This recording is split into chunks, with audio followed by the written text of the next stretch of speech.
Tapi justru di Republik Indonesia ini rakyatnya yang pusing mikirin presidennya gitu. Dari cawe-cawenya, dari segala macamnya ya. Yang menarik adalah fenomena kelakuan Jokowi yang sudah over bablas ini menjadi bukan cuma kita yang ada di seberang, yang biasa disebut sebagai para oposan, tapi juga membuat penghuni kolam bergolak. Penghuni kolom bergejolak. Anda bisa bayangkan seorang Gunawan Muhammad yang sangat over kelas berat itu bisa-bisanya merasa sudah sangat gerah. Harus turun. Sangat gerah, sampai dia membuat cuitan, apa dia bilang? Jokowi naik dari bawah menuju puncak. Kalimat bawahnya, Gibran naik dari puncak, naik ke puncak dari puncak. Jadi dia sampai menyindir begitu rupa. Ini anak muda yang menyedihkan ketika Ketua NK beberapa hari lalu Usman Umar menyebut beberapa contoh anak muda jadi pemimpin.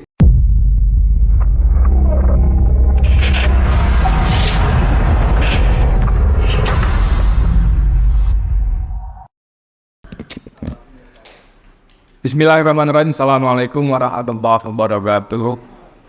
Ini ngobrol panjang lebar yang menjadi pembahasannya ini justru dari Pak Ahmad Yani ya. Saya khawatir ada rencana di balik semua ini ya. Dan kalau misalnya tadi ada kekosongan hukum dan sebagainya, kemudian terjadi petunda pemilu atau dengan berbagai macam dalih pendaftaran diundur dan sebagainya, ini seru. Kemudian Bang Yani bilang kita selamat. Mantap ya ketua umum masuk ya. Tapi dia hari ini bicara buat Tommy Masumi ya. Bicara sebagai pakar hukum. Saudara sekalian, saya ini sebetulnya lagi mikir-mikir kenapa kita bangsa Indonesia ini diribetkan oleh Jokowi. Harusnya kan di mana-mana presiden sibuk mikirin rakyatnya gitu loh. Sampai pusing, sampai sakit, sampai kurus kering gitu ya. Ini dia kurus keringnya oke, tapi saya nggak mau ngomong soal fisik ya. Maksud saya bagaimana seorang presiden memikirkan rakyatnya dengan sungguh-sungguh. Tapi justru di Republik Indonesia ini rakyatnya yang pusing mikirin presidennya gitu. Dari cawe-cawenya, dari segala macamnya ya. Mana tadi bagus juga tuh Bang Yani bilang kalau di seorang negarawan, walaupun Bung Antoni bilang pakai punggung merindukan bulan. Kalau dia seorang negarawan, dia harus bilang tidak boleh. Ini nanti rakyat negara saya mau mendirikan dinasti politik. Saya tidak setuju anak saya jadi wapres. Ini tidak boleh bla-bla-bla begitu. Kalaupun kalian NP memutuskan saya bisa batalkan. Itu kan sehabis luar biasa. Nah saudara sekalian penonton semua ini ada keroyokan di pertama debatnya di channel. Ini yang menarik adalah fenomena kelakuan Jokowi yang sudah over bablas ini menjadi bukan cuma kita yang ada di seberang, yang biasa disebut sebagai para oposan, tapi juga membuat penghuni kolam bergolak. Penghuni kolam bergejolak. Anda bisa bayangkan seorang Gunawan Muhammad yang sangat over kelas berat itu bisa-bisanya merasa sudah sangat gerah. Harus turun. Sangat gerah, sampai dia membuat cuitan, apa dia bilang? Jokowi naik dari bawah menuju puncak. Kalimat bawahnya, Gibran naik dari puncak, naik ke puncak dari puncak. Jadi dia sampai menyindir begitu rupa.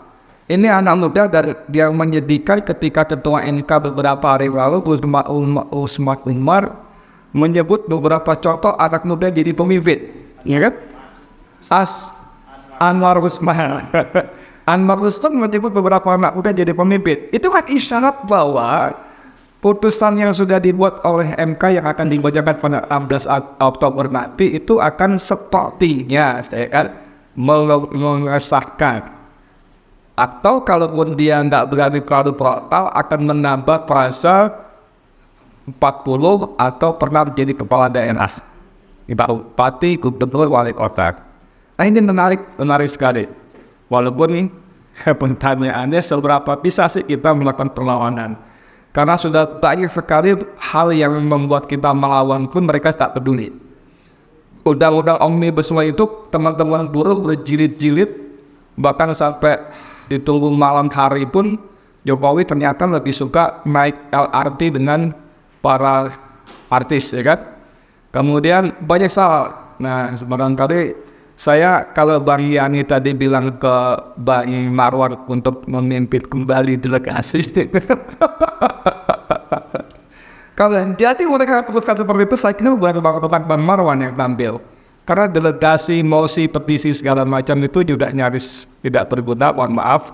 Bukan berarti kita tidak punya lakukan, itu bagian dari sejarah, maksud bagian dari perjuangan. Tapi harus ada sesuatu yang lebih konkret lagi. Kalau kita mundur beberapa tahun lalu, NUI itu menyebut ada pemimpin Masirah Kubro. Ya, zamannya MUI siapa ya? Pak Mahyudin Junaidi, Masirah Kubro. Dalam bahasa kita yang terkenal ada people power. Saya nggak tahu apakah dalam garis perjuangan Mas Yubi ada atau power parlemen jalanan atau tetap berharap parlemen Senayan. Itu kembali ke Bang Ahmad Yani. Tapi sebagai penutup saya pikir kayaknya boleh juga berandai-andai MK memutuskan yang akhirnya mengizinkan Gibran jadi wapres. Kenapa saya bilang begitu? Sambil tes aja. Seberapa sih stok kesabaran dan kemarahan rakyat Indonesia? Apakah masih pembiaran yang bergulir sampai apa adanya atau benar-benar ada masuk ke tadi? Saya kira itu PR buat jagoan-jagoan yang baik. Terima kasih. Assalamualaikum warahmatullahi wabarakatuh.